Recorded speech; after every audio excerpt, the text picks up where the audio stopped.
Bueno, continuamos con la clase, ¿sí?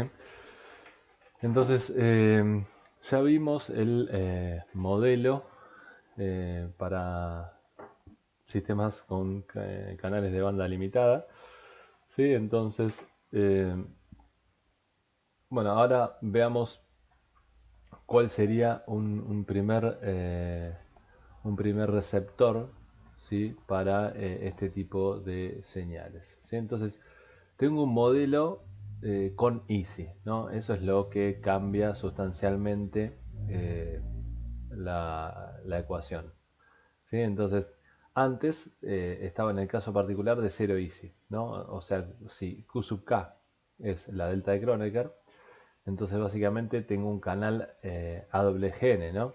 Es el mismo canal que tenía antes con el símbolo más el ruido.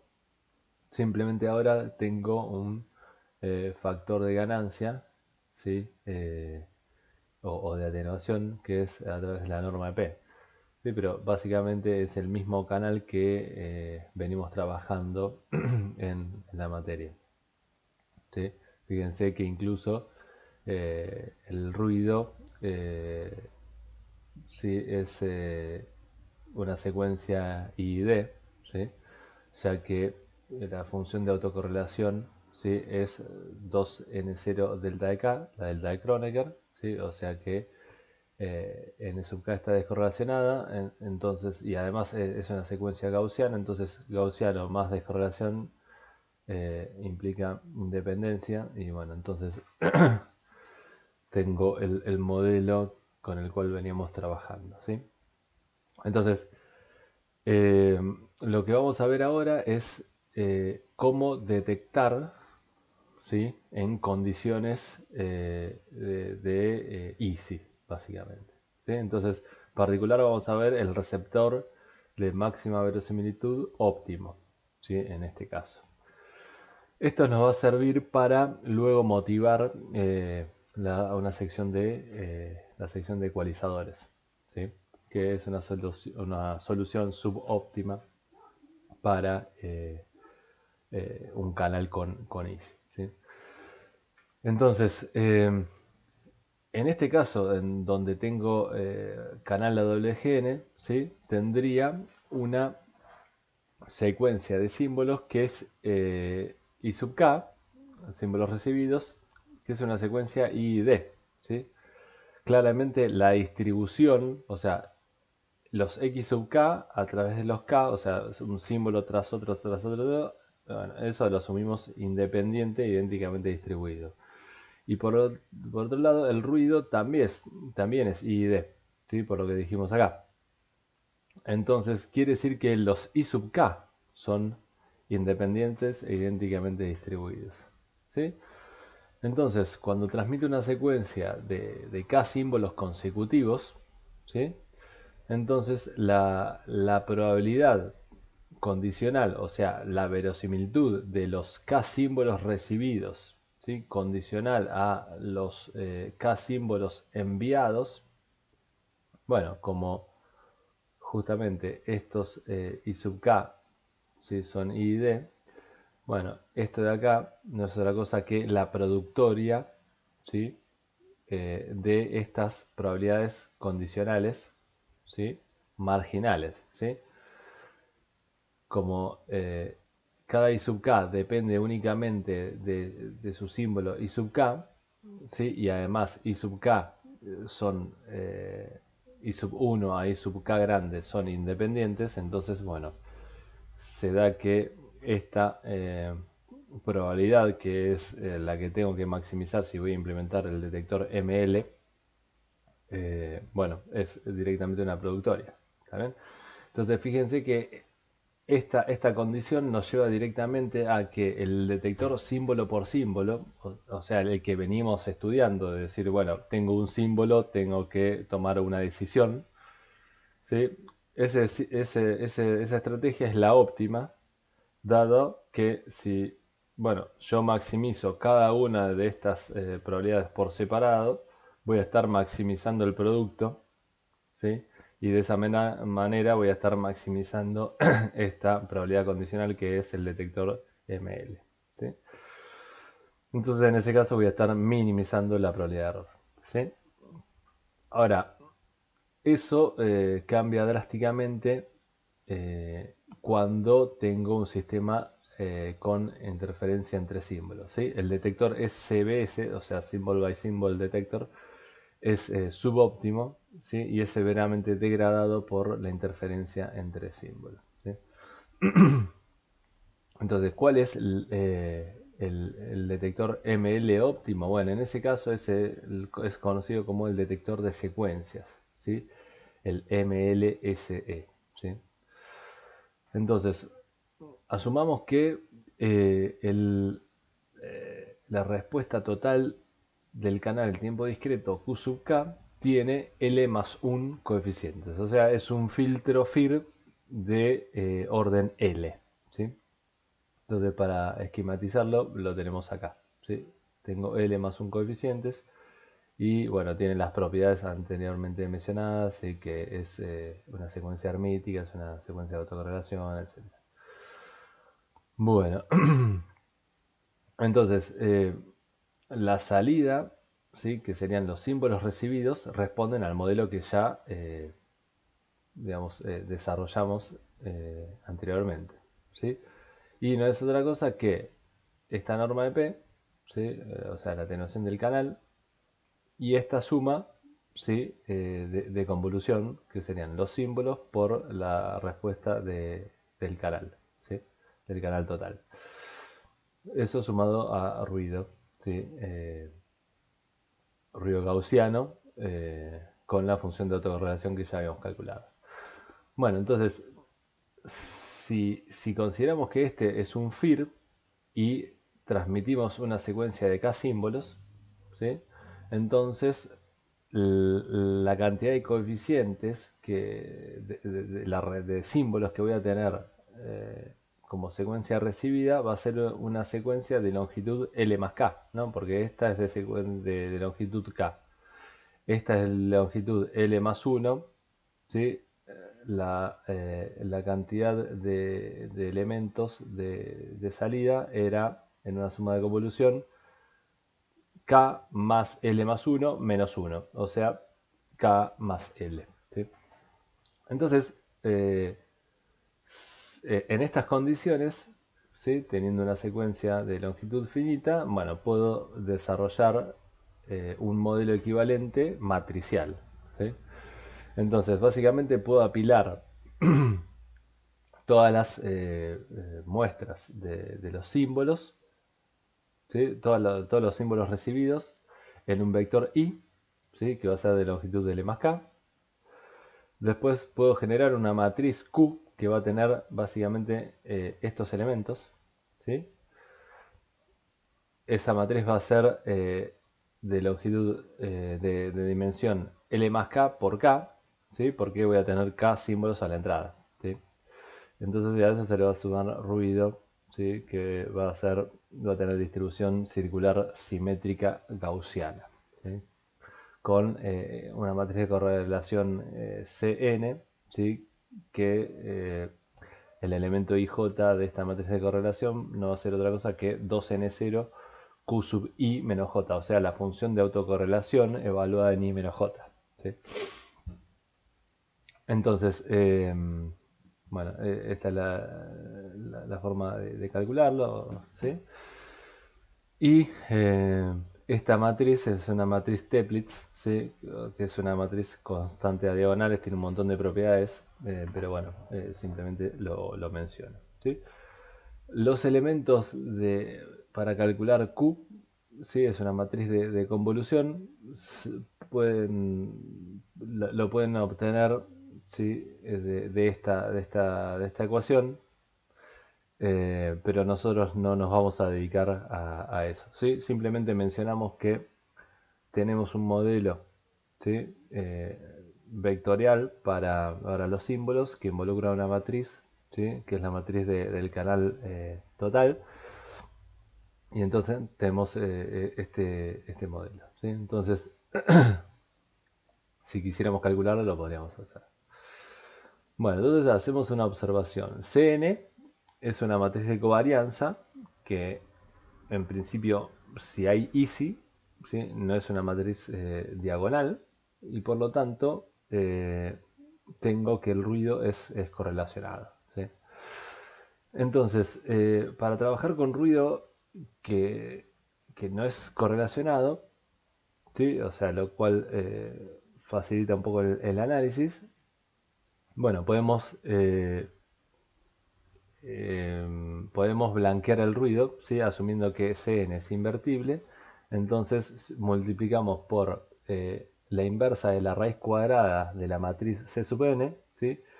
Eso nos queda que si multiplicamos el vector n por esta matriz, ¿sí? de procesos estocásticos, recuerdan que este nuevo vector n ahora es un vector blanco, ¿sí? O sea que la distribución, o sea, la matriz de covarianza es diagonal y además tiene todas las componentes iguales, ¿sí? O sea, en particular la matriz de identidad, ¿sí? Y además tiene media nula, porque el ruido ya era de media nula, y la distribución sigue siendo la circular normal, ¿sí? Entonces, para blanquear el ruido, premultiplicamos a el vector i, ¿sí? Entonces, eso lo llamamos i moño. Entonces, esta multiplicación nos queda, por un lado, nos quedan dos términos. Por un lado nos queda esta multiplicación sea a menos un medio por q, que esa la llamamos q sombrero, ¿sí? Y por otro lado nos queda el ruido blanqueado, ¿sí? Entonces, de los resultados que habíamos visto en las clases anteriores, bueno, sabemos que no hay pérdida de optimalidad, ¿sí? Al premultiplicar por sea la menos un medio, ¿sí? Ya que es una operación invertible, ¿sí? Entonces, si yo diseño adecuadamente el detector sobre esta señal, voy a tener la misma performance que diseñando sobre el vector i, ¿sí? Entonces, bueno, el, el- el detector ML, ¿sí? Nos queda de la siguiente manera, ¿sí? Entonces, la idea es detectar cuál es la secuencia de K símbolos, ¿sí? Y para ello voy a estar maximizando la verosimilitud de los K símbolos, ¿sí? Recibidos que están inmersos en este vector, ¿sí? De señales recibidas, en muestras de la señal, ¿sí? Bueno, condicionado a X, que va a ser uno de los M a la K elementos, ¿sí? Detengámonos un poquito en quién es este conjunto X, ¿sí? X cursiva. Ese conjunto es el conjunto de todas las posibles secuencias de símbolos de longitud K, ¿sí? Con una constelación de M símbolos, ¿sí? Entonces, estos vectores son vectores k-dimensionales, ¿sí? O sea, cada uno de los símbolos transmitidos unos atrás de otros son k en total, entonces los apilo en, eh, en un vector. Entonces, ¿cuántas posibles secuencias de k símbolos tengo si estoy transmitiendo en cada una de las posiciones eh, uno de m símbolos? ¿Sí? Bueno, entonces eso me da el número m a la k, ¿sí? Entonces es el número m a la k secuencias, ¿sí? Si m es 2, bueno, entonces tengo una secuencia binaria acá, entonces sería 2 a la k, ¿sí? Como tengo m posibilidades para cada casillero, bueno, m a la k es la cantidad de secuencias que tendría este conjunto, ¿sí? Entonces, para obtener cuál es la secuencia, ¿sí? Con el detector ML tendría que maximizar esta verosimilitud. Entonces, tengo que elegir el X entre todas estas posibles secuencias que hace que esta cantidad sea máxima, ¿sí? Entonces, bueno, podemos hacer los mismos cálculos que veníamos haciendo anteriormente. Si quieren, se los comento, ¿sí? Básicamente, para pasar de acá a acá, eh, digamos, tomo la función logaritmo, que es una función monótonamente creciente, entonces el argumento del máximo no va a cambiar, por eso tengo el igual, ¿sí?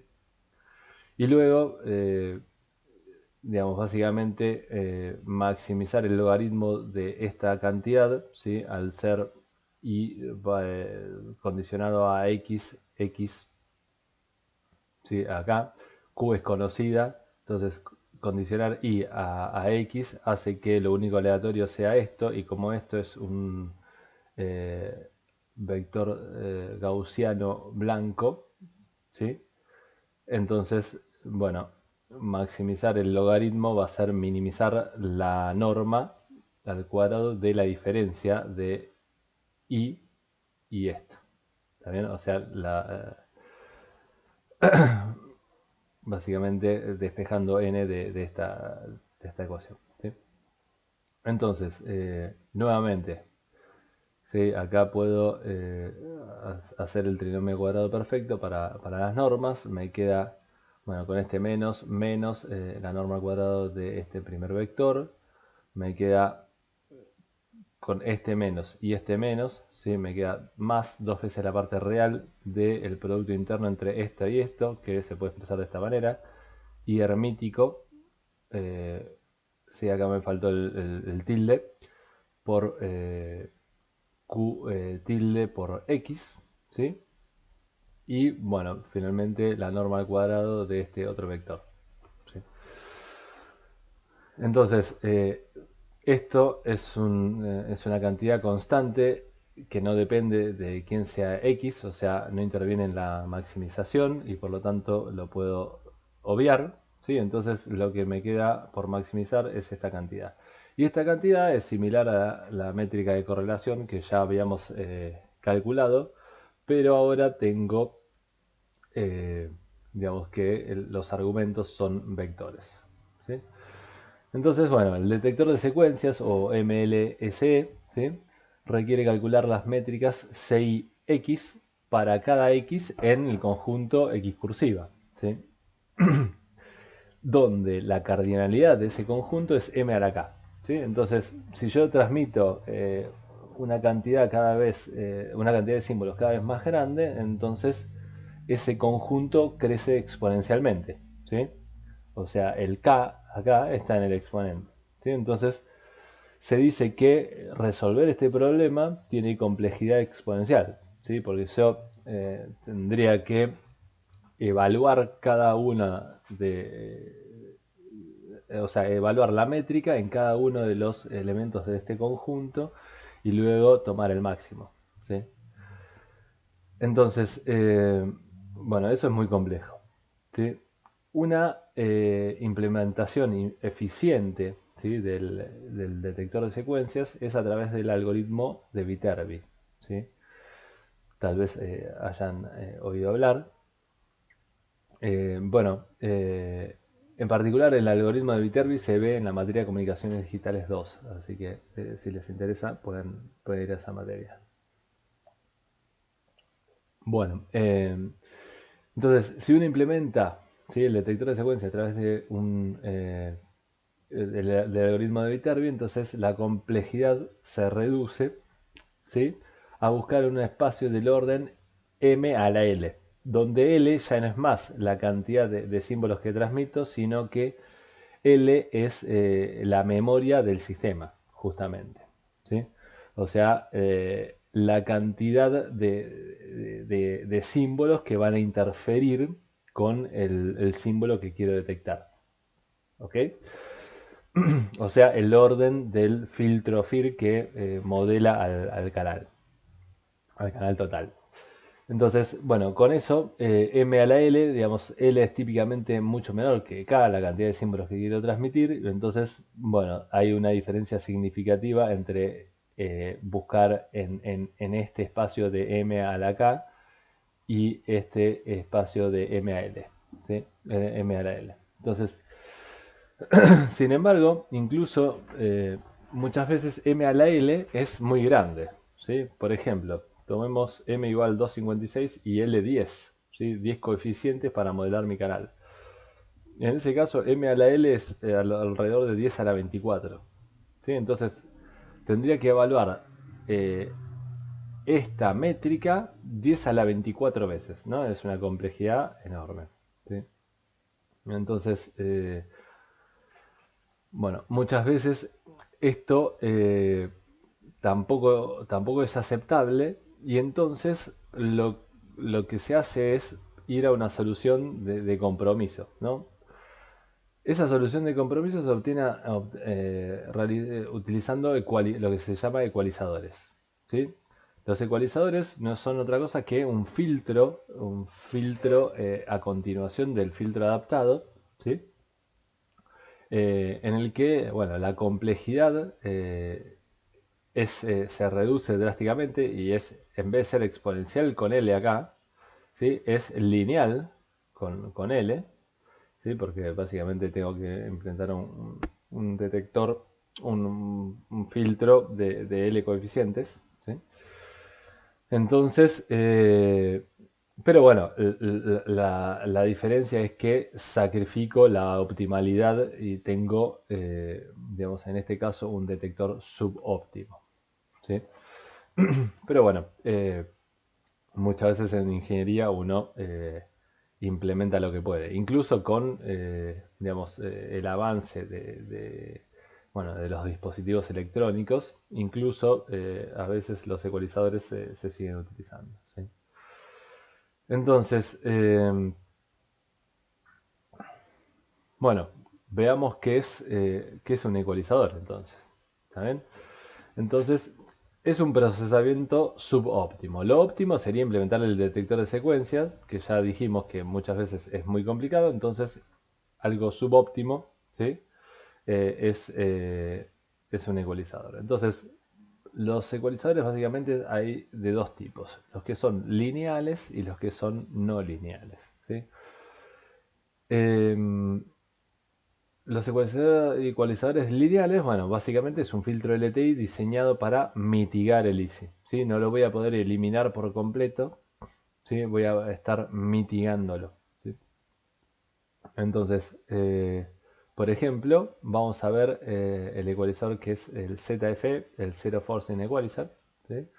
O un ecualizador que se llama MMC, que es el Minimum Mean Square Equalizer, ¿sí? Que básicamente es un filtro de Wiener, ¿sí? Que todos conocerán los que hicieron procesamiento de señales, ¿sí? Bueno, como ecualizador no lineal vamos a estar viendo uno que se llama DFE, que es Decision Feedback Equalizer, ¿sí? Que básicamente es un ecualizador con realimentación de decisiones. Tomo decisiones, realimento eso y de esa manera puedo cancelar el ISI, ¿sí? Entonces, digamos, para cuantificar en primer lugar cuál es el ISI presente en un canal, ¿sí? Entonces existen diferentes métricas, ¿sí? En particular vamos a ver dos tipos de métricas eh, o también se llaman medidas de distorsión, ¿sí? Entonces, por un lado tenemos la distorsión pico de P, ¿sí? Que es una medida del ISI de peor caso, ¿sí? Bueno, el término de ISI, ¿sí? El que habíamos visto en la ecuación, en una de las ecuaciones anteriores, ¿sí? Que habíamos identificado tres términos, uno de ellos era del término de ISI. Bueno, ese término de ISI se puede acotar de la siguiente manera, ¿no? Teníamos que el término de ISI era esta suma, ¿sí? Para los símbolos n distinto de k el símbolo que quiero detectar. ¿Ok? Entonces, si quiero acotar el valor absoluto de esa suma, ¿sí? Eso va a ser menor o igual que la norma de P por X máximo, ¿sí? Donde X máximo va a ser la amplitud máxima de mi constelación, ¿sí? El símbolo con máxima amplitud va a ser X max. Bueno, entonces eso me quedaría menor o igual, ¿sí? Que la suma que el módulo de la suma.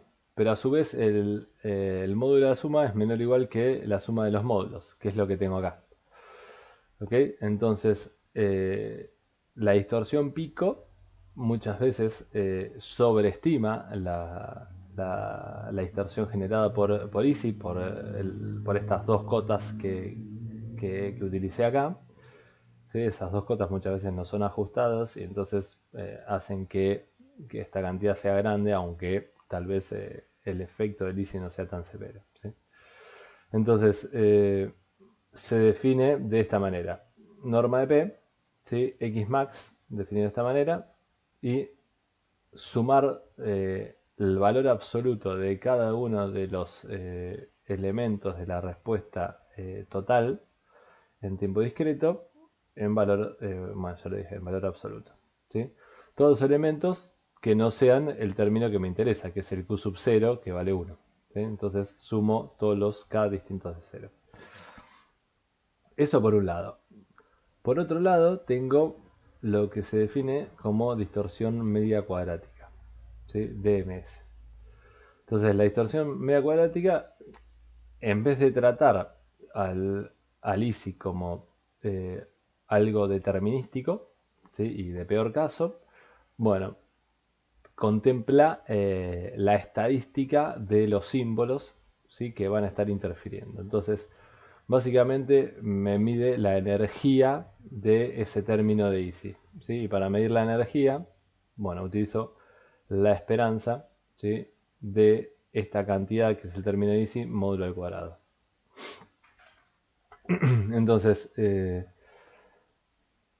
este módulo al cuadrado de esta sumatoria básicamente lo puedo expresar como el producto de esta sumatoria por esta sumatoria conjugada, ¿sí? O sea, ahí tendría esta cantidad.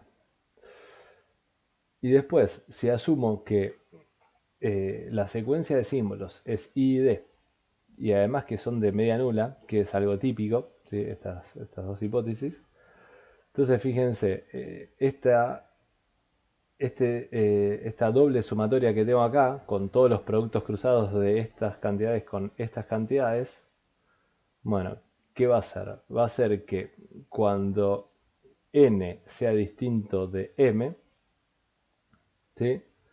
Como son independientes, la esperanza del producto va a ser el producto de las esperanzas, y como tiene media nula, esos términos cruzados se van a eliminar. Entonces solamente me van a quedar los términos que coincidan n y m. ¿Ok? Y cuando n sea igual a m, entonces q sub k de menos n me va a quedar igual a q sub k de menos m, ¿sí? Reemplazando a m por n. Entonces ahí voy a tener el módulo al cuadrado, ¿sí? De q sub k menos n sumado en n distinto de k. ¿Sí? Y por otro lado, cuando cuando n y m coincidan, bueno, voy a tener x de n por x de n conjugado. La esperanza de eso es la energía del símbolo. ¿Sí? Y bueno, norma de p por norma de p, norma de p cuadrado. Entonces, haciendo un cambio de variables, obtengo que la distorsión media cuadrática es norma de p cuadrado, la energía media de la constelación, multiplicado por la suma de los términos de Easy, pero ahora norma al cuadrado, el módulo al cuadrado de cada uno de los elementos que van a producir Easy. ¿Bien?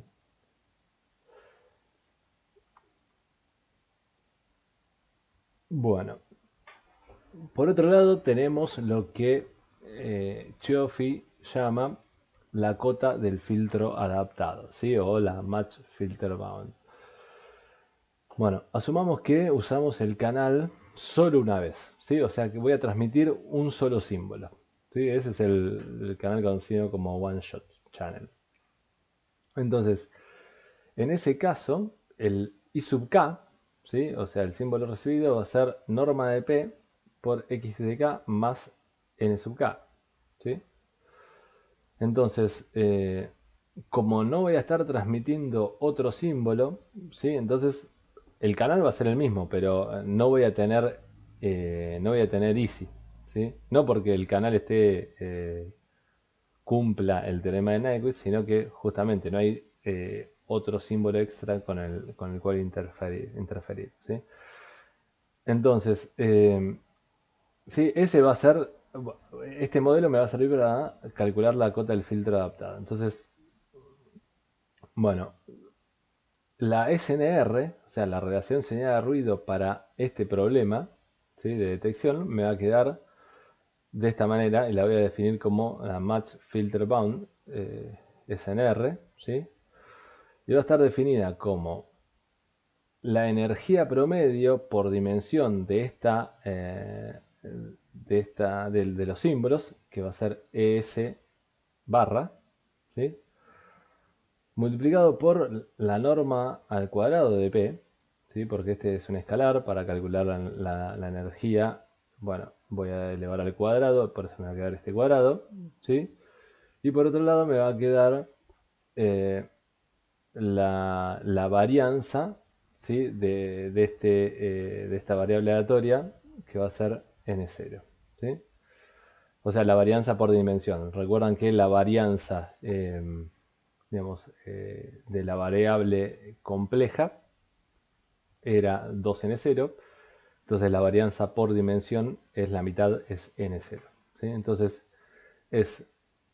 se la define esta relación señal de ruido como la energía por dimensión, ¿sí?, de símbolo, la energía promedio, y el cociente, o sea, dividido por la varianza de ruido por dimensión, ¿sí? Entonces, esto de contemplar, digamos, la energía por dimensión y el ruido por dimensión es para poder comparar fácilmente y de manera justa modulaciones que utilizan una sola dimensión, como una PAM de doble banda lateral, con una QAM, ¿sí?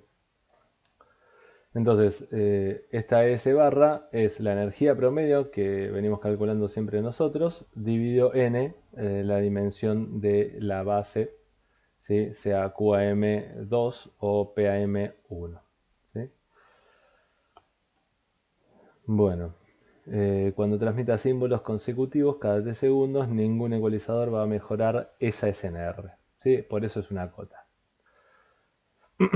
Entonces, observación, ¿sí?, de notación. Geoffrey tiene N0 como varianza del ruido complejo, ¿sí?, y N0 sobre 2 como varianza del ruido en cada dimensión. Eso para que no se pierdan con las cuentas, ¿sí?, que hago yo si tratan de seguir el Geoffrey, ¿sí? Bueno, entonces, en el caso del One Shot Channel, ¿sí?, la probabilidad de error va a estar acotada de esta manera, ¿sí? En general voy a utilizar la cota de vecinos cercanos, ¿sí?, que la probabilidad de error me dice que la probabilidad de error va a estar acotada por el número promedio de vecinos de la constelación que esté utilizando, multiplicado por Q, ¿sí?, porque es un canal gaussiano, ¿sí? Y fíjense que acá la distancia mínima, antes ponía D sobre 2 sigma, ¿sí? Pero ahora fíjense que en mi modelo tengo esta atenuación, ¿sí? Entonces esa atenuación la tengo que incluir y básicamente me va a disminuir la distancia mínima, digamos, de la constelación original, ¿sí? O sea, la distancia mínima en el receptor, si tengo una atenuación de norma de P, va a ser norma de P por dmin, ¿sí? Y donde, bueno, el sigma, ¿sí?, al cuadrado es n0, ¿sí?, o sea, la varianza por dimensión. Entonces, en ese caso, ¿sí?, en el caso de tener easy, tengo las siguientes desigualdades, que más que desigualdades son aproximaciones, ¿sí? En el caso de tener, digamos, utilizar como criterio para cuantificar el easy la distorsión pico, bueno, se puede interpretar esa distorsión pico como una disminución de la distancia mínima, ¿sí? Entonces, por eso bueno, la fórmula acá me queda como, bueno, dividido, esta cantidad se ve disminuida en dp, ¿sí? Debido a la distorsión pico, y eso normalizado a la varianza de ruido, ¿sí? Recuerdan que básicamente esto era la distancia a la frontera más próxima, ¿sí? Para un determinado símbolo, ¿sí? Entonces, es por eso, digamos, P por d min es la distancia entre dos símbolos, a mínima distancia, dividido 2 es la distancia de la frontera. Entonces, esa distancia de la frontera es la que se ve disminuida eh, por los efectos de Lisi, ¿sí? Bueno, si no me conviene, digamos, si esta cantidad está sobreestimada y no es una buena caracterización del ICI, bueno, puedo utilizar la distorsión en media cuadrática, que en ese caso es considerar a la interferencia entre símbolos como un ruido adicional, ¿sí? Y como es un ruido adicional e independiente del ruido gaussiano, digamos, n sub k, entonces, bueno, la varianza de los dos términos, ¿sí? Va a ser la suma de las varianzas, ¿sí? O sea, sigma cuadrado más la distorsión en media cuadrática, ¿sí? Entonces, fíjense, acá tenía sigma, entonces acá tengo que poner, digamos, si contemplo el ICI, tengo que poner el sigma de los dos términos, del ICI y del ruido. Entonces, ese sigma sería una aproximación, ¿no? Sería, bueno, en realidad no es una aproximación, es la raíz cuadrada de la suma de las dos varianzas de cada uno de los dos términos, ¿sí? Ahora, ¿por qué es una aproximación acá? Porque básicamente el ruido es gaussiano, ¿sí? Pero la distribución eh, de este término, ¿sí? Que es el término de Lisi, ¿sí? La voy a buscar. La distribución de este término, que es el término de Lisi, va a depender de cómo se distribuya los x sub n. Y en general los x sub n, ¿no? Son los símbolos que se toman de una constelación equiprobable. ¿También? Entonces, la distribución de los x sub n es una distribución uniforme, ¿sí? Entonces, en ese caso, claramente esta suma no va a tener distribución gaussiana, ¿sí? Entonces, la suma de los dos, la suma del término de ruido más el término de interferencia entre símbolos no va a tener distribución gaussiana, ¿sí? Por lo tanto, es falso decir que digamos, la función que interviene es la función Q, ¿sí? Sin embargo, fíjense que esa sumatoria, o sea, es cierto que los símbolos son independientes, entonces ahí si esa sumatoria sumo una cantidad de términos considerable, ¿sí? Eventualmente en función de cómo sean los pesos dados por la función Q, o sea, la Q sub K, ¿sí? Podría aplicar el teorema central del límite, ¿sí? Entonces en ese caso sí, la distribución sería gaussiana, y entonces esto sería algo más parecido a menor o igual, ¿ok? Entonces, pero bueno, considerando esas observaciones, bueno, uno puede aplicar, digamos, bueno, una caracterización de la probabilidad de error u otra, ¿ok? Bueno, entonces, una vez que tenemos, digamos, caracterizado, ¿no? La distorsión pico, la distorsión media cuadrática, sabemos una forma de calcular o acotar las probabilidades de error en función de esas dos métricas, ¿sí? Bueno, vayamos al diseño del ecualizador ZFE Zero Forcing Equalizer, ¿sí? Entonces, este de acá es nuestro modelo, ¿sí? Estos son los símbolos, la atenuación del canal, la respuesta impulsiva del canal en tiempo discreto, ¿sí? El ruido, que se le suma, y esta es mi señal recibida, ¿sí? Esa señal recibida va a ser filtrada por un ecualizador con respuesta impulsiva WDK, ¿sí? O sea, el propósito de esta sección va a ser cómo diseño, cómo elijo los coeficientes de este filtro, ¿sí? Entonces, la salida del ecualizador la vamos a llamar Z sub K, ¿sí? Que van a ser los nuevos símbolos con los cuales, los símbolos recibidos, con los cuales voy a tomar la decisión, ¿sí? De cuál fue el símbolo que me quiso transmitir el transmisor, ¿sí? Entonces, y acá voy a implementar nuevamente un detector símbolo por símbolo. O sea, a cada entrada Z sub K voy a tomar una decisión, ¿sí? M sombrero. Bueno, entonces, nuestro modelo es este de acá, ¿sí?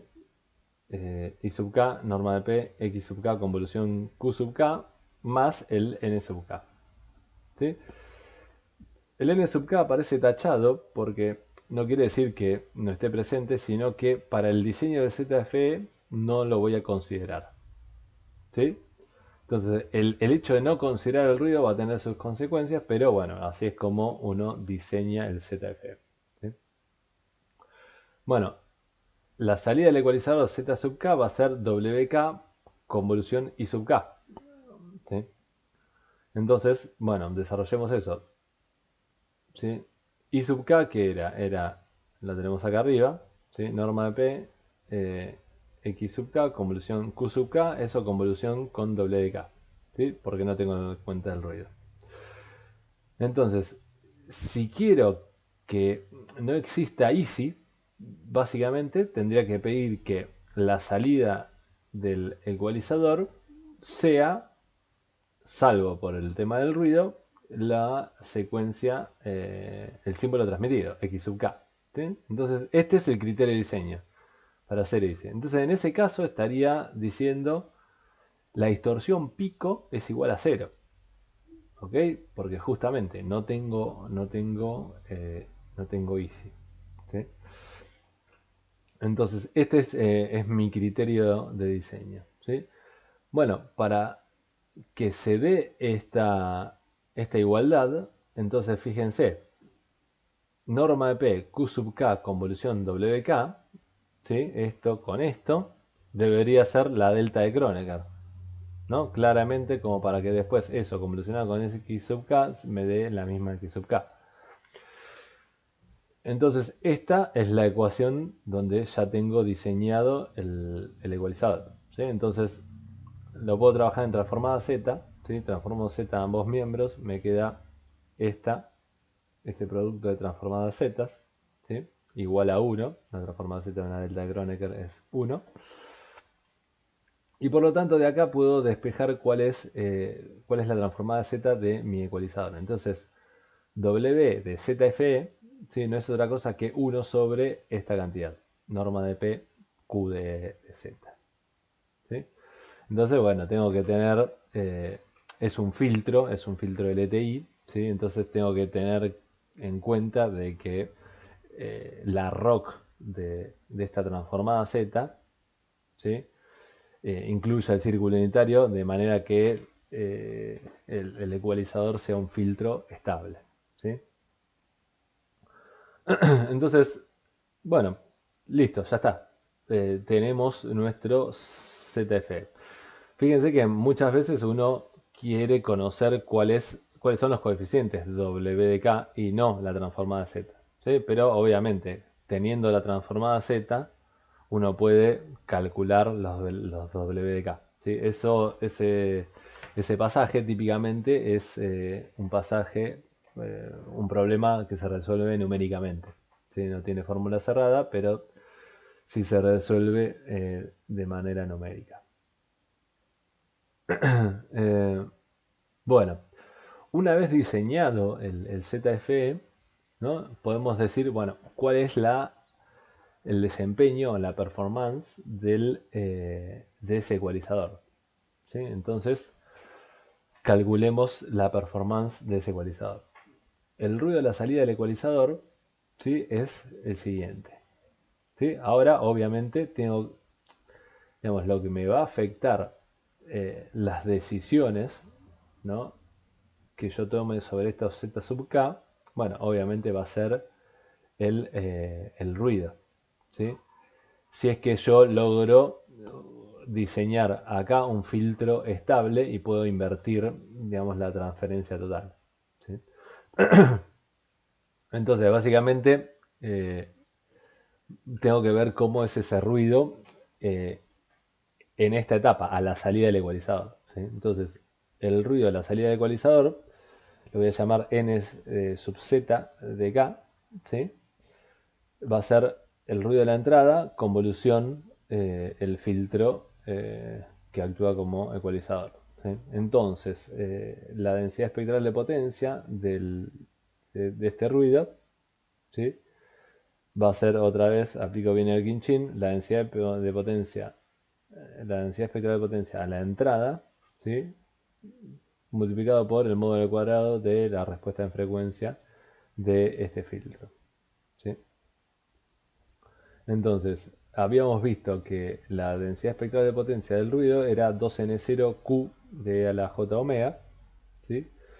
Y este es el ecualizador. Ahora, el ecualizador es 1 sobre norma de p, ¿sí? Como acá tengo el módulo cuadrado, norma de p al cuadrado, y q es una cantidad real, ¿sí? Entonces, el módulo no interviene para nada, real y positivo, ¿sí? Entonces, básicamente este q con este q cuadrado se me cancela un cuadrado, ¿no? Estoy utilizando esta cuestión. Y entonces me queda que la densidad espectral de potencia del ruido es directamente 2n0 dividido norma de p al cuadrado por 1 sobre q, ¿sí? Digamos, Q la respuesta total del sistema, la respuesta en frecuencia. ¿Está bien? Entonces, bueno, quiero caracterizar el ruido. Entonces tengo su densidad espectral de potencia. O sea que si quiero calcular la varianza de ese ruido, ¿sí? Bueno, la varianza de este ruido la voy a llamar sigma cuadrado ZF, ¿sí? No es otra cosa que la esperanza del módulo cuadrado del término de ruido, ¿sí?, porque el ruido es de media nula. Y eso puedo calcularlo a través de la densidad espectral de potencia, justamente integrándola entre menos pi y pi, ¿sí?, normalizando con 2pi. ¿Sí? Entonces, reemplazo, digamos, la densidad espectral de potencia acá, me queda esta cantidad, ¿sí? Entonces, fíjense, me queda 2n0 norma de p, 1 sobre 2pi esta cantidad. Fíjense que este de acá es el ecualizador, ¿sí? Y si estoy integrando la respuesta en frecuencia del ecualizador, ¿sí?, en todo el rango de frecuencias discretas, bueno, entonces eso no va a ser otra cosa que el tap 0 del ecualizador, ¿sí? Entonces la varianza del ruido, ¿sí?, previo a la detección va a estar dado por esta cantidad, donde este es el coeficiente 0 de mi filtro ecualizador, ¿sí? Entonces la varianza de ruido por dimensión, ¿sí?, va a ser la siguiente, ¿no? El ruido es de dimensión 2, es un ruido complejo, entonces es sigma cuadrado ZF, lo que calculé antes, dividido 2, o sea que va a ser directamente esta cantidad, ¿sí? Entonces, ¿cuál es el problema del ZF? ¿Sí? El problema se llama incremento de ruido, ¿sí?, o noise enhancement. El problema es el siguiente. Si yo tengo que mi respuesta total tiene algún cero, por ejemplo en la frecuencia pi, ¿sí?, entonces al diseñar el ecualizador, ¿sí?, voy a estar invirtiendo esta señal. Entonces, bueno, en este punto en pi justamente va a tender a infinito, ¿sí? Va a ser algo acotado, no acotado, perdón. Entonces, al ser algo no acotado, ¿sí? El área bajo la curva de esta respuesta en frecuencia justamente va a ser este W0. ¿Sí? Entonces, eso va a ser proporcional a la varianza de ruido. Y cuanto mayor área, mayor varianza de ruido. ¿Sí? Entonces, el problema que tengo es, si sucediera algo así, ¿sí? Y asumiendo que uno puede implementar y el filtro es estable, etcétera, etcétera, etcétera, ¿sí? Aún tengo el problema de que la varianza de ruido en casos como estos, ¿sí? Previo a la detección es muy alta. ¿Sí? Entonces, eh, ese es el problema del aumento de ruido, ¿sí? Y es por eso, esa es la mayor debilidad del ZFE, ¿sí? ¿Por qué sucede eso? Bueno, porque justamente yo diseñé el ZFE para que, asumiendo que no tengo ruido, ¿sí? Entonces, como no lo contemplé, bueno, va a ser un problema. ¿Cuándo se utiliza un ZFE? Bueno, básicamente se utiliza cuando la varianza es pequeña. Entonces, ¿cuándo es pequeña la varianza? Y bueno, cuando estoy en condiciones de buena SNR. ¿Sí? Entonces, en condiciones de alta SNR o si el canal no presenta algún nulo en alguna frecuencia, bueno, entonces en ese caso uno podría, uno podría implementar un ecualizador de este estilo. ¿Sí? Bueno, a continuación vamos a ver eh, el ecualizador MMC y el DFE, ¿sí? Pero eso va a quedar para la clase que viene. ¿Sí? Bueno, nos estamos viendo. Saludos. Chao, hasta luego.